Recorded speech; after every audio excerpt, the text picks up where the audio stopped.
waspadai ya. Cuma memang kita percaya dengan kondisi ekonomi Indonesia ya, dengan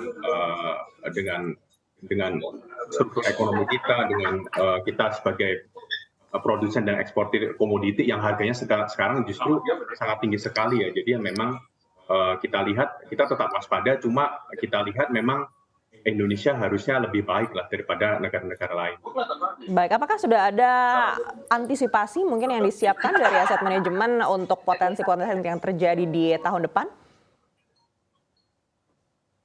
Kalau dari kami, kita tetap kalau misalnya di equity ya, di pasar saham begitu ya, kita tetap menekankan pada pemilihan saham-saham yang tepat ya. Contohnya misalnya kita di tahun ini dengan kenaikan harga komoditi yang lumayan tinggi, kita tetap berinvestasi pada saham-saham berbasis komoditi yang diuntungkan dengan kenaikan ini ya. Itu yang pertama. Kedua, kalau kita lihat, kita juga bisa berinvestasi pada saham-saham yang memiliki pricing power ya. Jadi yang memang walaupun kita lihat perusahaan-perusahaan ataupun emiten ini banyak yang cost-nya naik karena yang memang semua bahan baku naik gitu. Cuma kita pilih saham-saham yang memang memiliki fundamental bagus sehingga mereka tetap bisa menaikkan harga-harga produknya mereka sehingga margin terjaga. Lalu kalau kita lihat dari obligasi sendiri ya, memang kalau kita lihat obligasi dari awal tahun lumayan terkoreksi ya Indonesia di obligasinya, sampai kita lihat ke depannya juga sepertinya masih akan tren penurunan yang koreksi di obligasi. Cuma harusnya kalau kita lihat untuk investor yang preferensinya ke obligasi, sepertinya akan menjadi entry point yang lumayan menarik ya, karena harganya udah cukup murah ya, dengan yield yang lebih tinggi. Begitu. Baik Pak Andrian, kalau tadi Pak Hanif katakan potensi capital outflow dari Indonesia ini mungkin masih terjadi tapi akan terbatas begitu ke depannya. Anda melihat sama?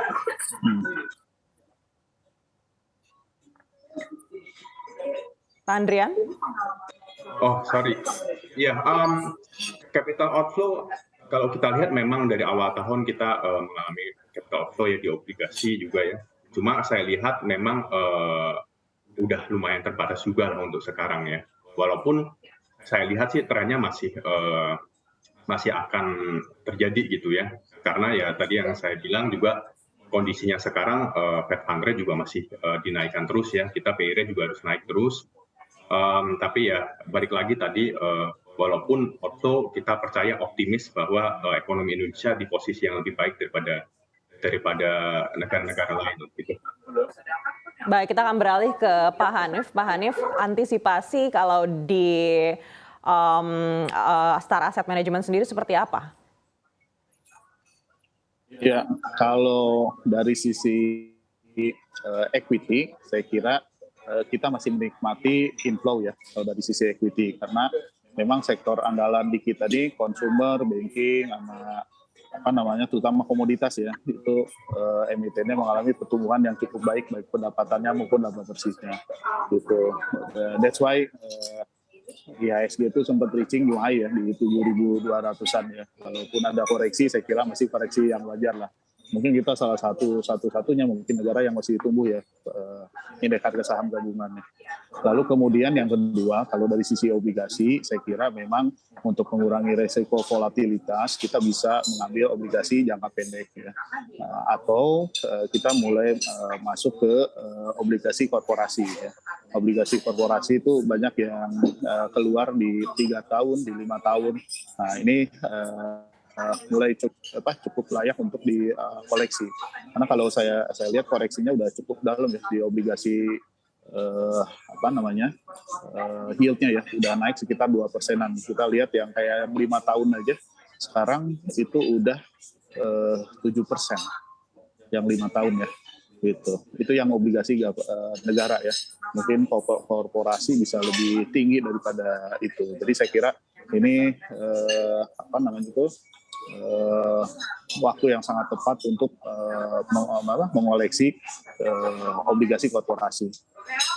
Baik, bagaimana dengan reksadana? Karena kalau kita berkaca pada pasar saham ini kan sebenarnya masih cukup kuat begitu. Artinya mungkin reksadana pasar saham ini masih bisa terjaga. Tapi kalau reksadana untuk pendapatan tetap ini kan masih ada potensi juga obligasi kita terkoreksi begitu. Dan juga kalau kita lihat mata uang rupiah juga semakin terkoreksi. Apakah ini artinya juga aset-aset manajemen akan lebih mengutamakan aset-aset yang berbasis mata uang dolar?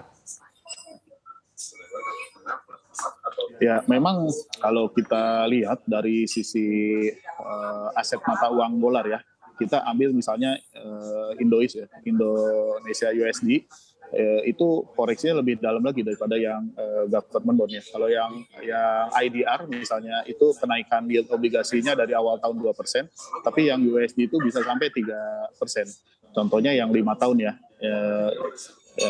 USD bond yang Indois yang 5 tahun itu, yang Indon itu naik tuh dari 2%, yieldnya sekarang di 5%. Jadi saya kira memang yield US dollar ini sudah cukup tinggi ya, untuk bisa dikoleksi juga gitu.